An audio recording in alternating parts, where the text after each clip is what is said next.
ഈശ്വരനെ നിങ്ങളെന്റെ അടുത്ത് എത്തിച്ചത്. ഓപ്പറേഷൻ കഴിഞ്ഞ് ആകെ ബോറടിച്ചിരിക്കുമ്പോഴാണ് നിങ്ങളൊക്കെ ഇവിടെ എത്തിയത്. അതും തൊട്ടടുത്ത വാർഡില്. തലയിപ്പ് എങ്ങനെയുണ്ട്? ആകെ പാടൊരു തരിപ്പ്. കണ്ണടച്ചാൽ മതി തല ഒരുമാതിരി ഡബിൾ ഡെക്കർ ബസ്സിനെ പോലെ വലിപ്പം വെക്കും. ഉറങ്ങാനും കഴിയുന്നില്ല. ഇതെങ്ങനെയാ മൂന്നാളും ഒരേ സമയത്ത് തല കുത്തിരിക്കണത്?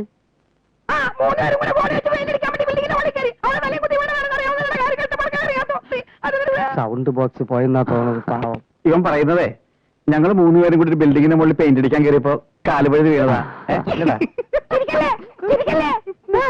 ഇവരെന്താ സാറേ പറയണത്? എന്തു പറയാനടാ ദാസ, നമ്മൾ മലയാളികൾ നാട്ടിൽ നിന്ന് കുറ്റിയും പറിച്ച് ബോംബെയിൽ വന്ന് ഓരോ പണികൾ ചെയ്ത് കഷ്ടപ്പെടുന്നു. ഇതാ കണ്ടില്ലേ, ഈ പാവങ്ങൾ ഏതോ ബിൽഡിങ്ങിന്റെ മുകളിൽ നിന്ന് വീണ് തല മൂന്നും ഫീസായി.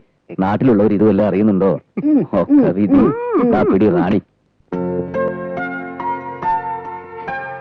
കണ്ണാ, ഓപ്പറേഷൻ ചെയ്തിട്ട് വേദനയോ കണ്ണാ?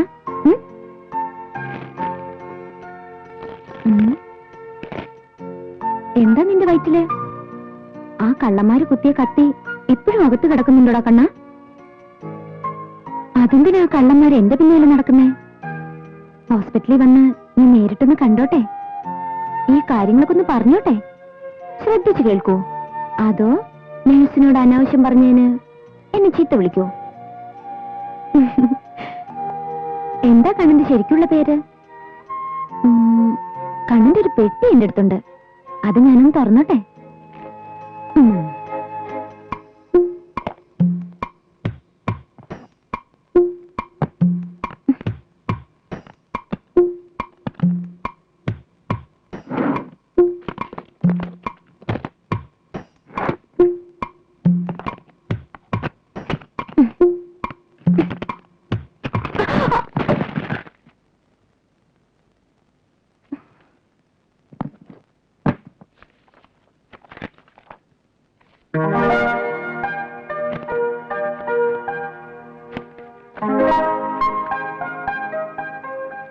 എടാ കള്ള കണ്ണാ, നിന്റെ പെട്ടി നിറച്ചും പെണ്ണുങ്ങളാണല്ലോ.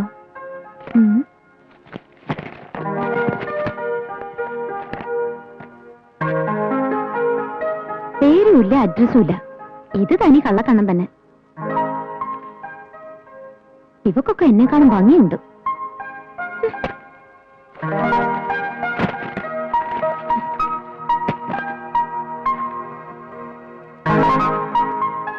Best wishes, Jayadevan.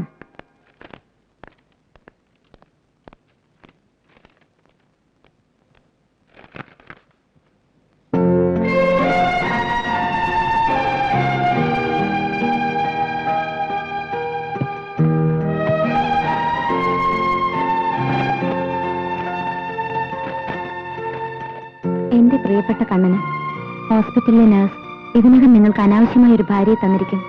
എന്നോട് ക്ഷമിക്കുക.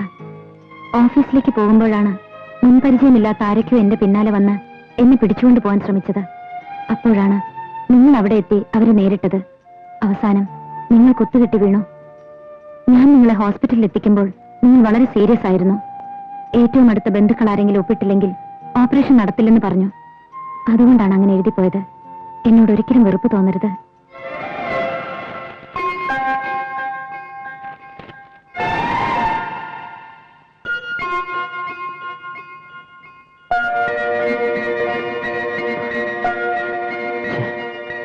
ഭാര്യയെ കാണാനാണോ സാറേ കിടന്ന് ഓടുന്നത്?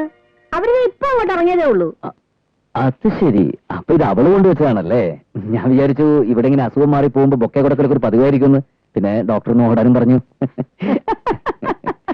സാറ് കിടന്ന് ഉരുളുകയൊന്നും വേണ്ട. ഈ അന്നമ്മ കൊറേ കണ്ടതാ. ഭാര്യ കൊണ്ടു തന്ന ബൊക്കെ ഇങ്ങനെ കെട്ടിപ്പിടിക്കാമെങ്കിൽ ഭാര്യ ഇതുപോലെ തന്നെ കെട്ടിപ്പിടിക്കാം. ആരും ഒന്നും പറയത്തില്ല. ആ സാറേ, പോകുന്നതിന് മുൻപേ ആ ഡോക്ടർ കുൽക്കർണിയെ ഒന്ന് കാണണം. ഈ കുൽക്കർണി ആരാ? ബ്രഹ്മാവോ? അങ്ങേർക്ക് ഈ കാര്യത്തിൽ വല്ല ഓപ്പറേഷൻ വേണമെങ്കിൽ എന്നെ വന്ന് കാണാൻ പറ. എനിക്കൊരു കുഴപ്പമില്ല. എന്ത് ഞാൻ സഹിക്കും. എന്റെ ആണത്തെട്ട് തൊട്ട് കളിക്കരുത്.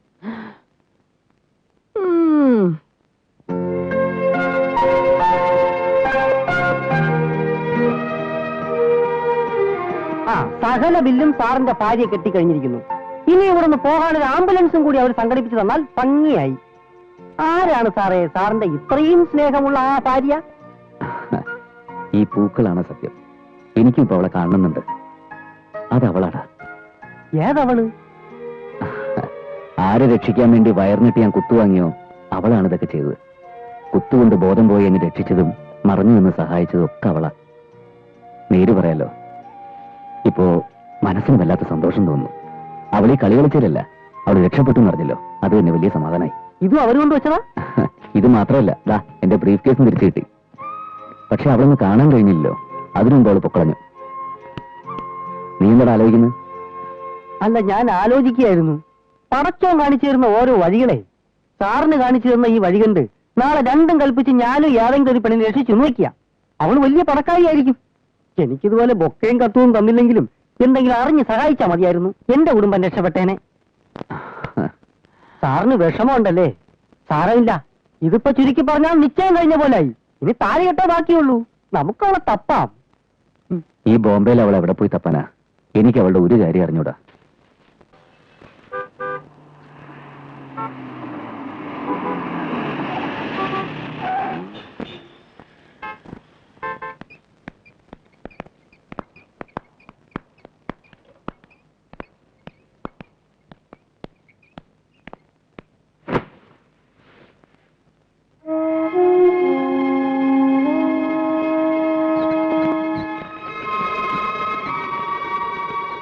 പോയല്ലോ, വീട്ടിലെത്തിയില്ലേ?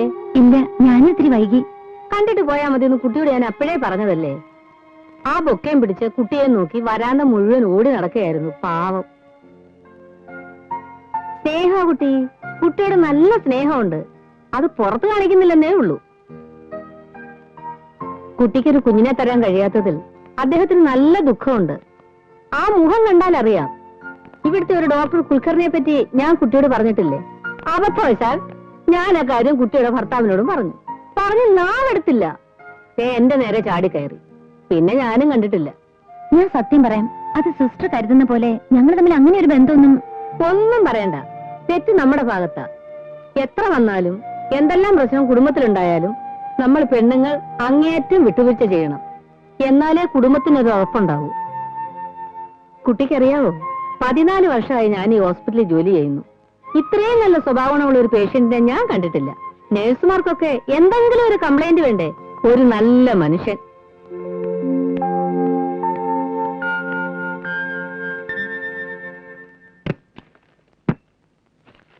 ആ സാറേ, ചായ റെഡി, ചായ റെഡി. ഈ സ്നാക്സ് നീ വേഗം മറന്നേക്ക് എത്തിക്കണം. എന്നിട്ട് നമ്മുടെ സ്റ്റുഡിയോ പോയി ഇതുവരെ വന്ന സകല മെസ്സേജും കളക്ട് ചെയ്യണം. ദാ. സാറിന് സ്റ്റുഡിയോയിലേക്കുണ്ടോ? ഇല്ലടാ, തീരെ വയ്യ. 1-2 ദിവസം റെസ്റ്റ് എടുക്കുന്നതാ ബുദ്ധി. ശരീരം പെട്ടെന്ന് അനങ്ങണ്ട. ദേഹം അനങ്ങാതെ എങ്ങനെയാടാ മാമു ഉണ്ടെന്ന്? ഇതൊക്കെ ഒരു സമയദോഷം, അത്രേ ഉള്ളൂ. സമയദോഷം എന്ന് പറയാൻ പറ്റൂല. എന്തെങ്കിലും കാണാതെ പടച്ചോ വയറിനിട്ട് കുത്തുവോ? ഒരു ദൈവാനുഗ്രഹം ആവാനാണ് സാധ്യത. നമുക്ക് അവരെ ഒന്ന് തപ്പണ്ടേ? ആരെ? സാറിന്റെ ആ ഭാര്യയെ. അതൊന്നും ഇനി തപ്പണ്ട, അത് ഡൈവേഴ്സാന്ന് വിചാരിച്ചാ മതി. ഇതേതാ കത്ത്? അമ്മ എനിക്ക് കവറിൽ എഴുതാറില്ലല്ലോ. മായാ സുരേന്ദ്രൻ. ഇതാരടാ അത്? ഇനി ഹോസ്പിറ്റലിലെ നഴ്സ് സാറിന്റെ സൗന്ദര്യം കണ്ടിട്ട് എഴുതിയ പോലെ ലവ് ലെറ്ററോ മറ്റോ ആണോ? എന്റെ പ്രിയപ്പെട്ട മോളെ, നീ ഈ മുത്തച്ഛനെ മറന്നോടി. വളരെ കാലത്തിന് ശേഷം ഈ മുത്തച്ഛന്റെ പിറന്നാളിന് എന്റെ പൊന്നുമോള് വന്നില്ല. ബോംബെയിൽ ഇത്രയും തിരക്ക് പിടിച്ച ജോലിയാണോ നിനക്ക്? അങ്ങനെയാണെങ്കിൽ അതങ്ങ് കളഞ്ഞിട്ട് വാ. നിനക്ക് 1 മാസം കിട്ടുന്ന ശമ്പളം ഇവിടത്തെ തെങ്ങിന് ഒരാഴ്ച ഇടുന്ന വളം വാങ്ങാൻ തികയില്ല. നിനക്കും നിന്റെ 2 തലമുറയ്ക്കും മേലനങ്ങാതെ കഴിയാനുള്ളത് ഇവിടെ ഉണ്ട്. ആഗ്രഹിക്കുന്ന സമയത്ത് മോളെ അടുത്ത് കാണാൻ കഴിയാതെ മുത്തച്ഛൻ ഇങ്ങനെ ജീവിക്കുന്നതിൽ എന്താ ഒരു അർത്ഥമുള്ളത്? ഈ കത്ത് കിട്ടി ഉടനെ മോള് വരണം. മുത്തച്ഛനും മോളെ കണ്ടേ പറ്റൂ. അതാരാ സാറേ?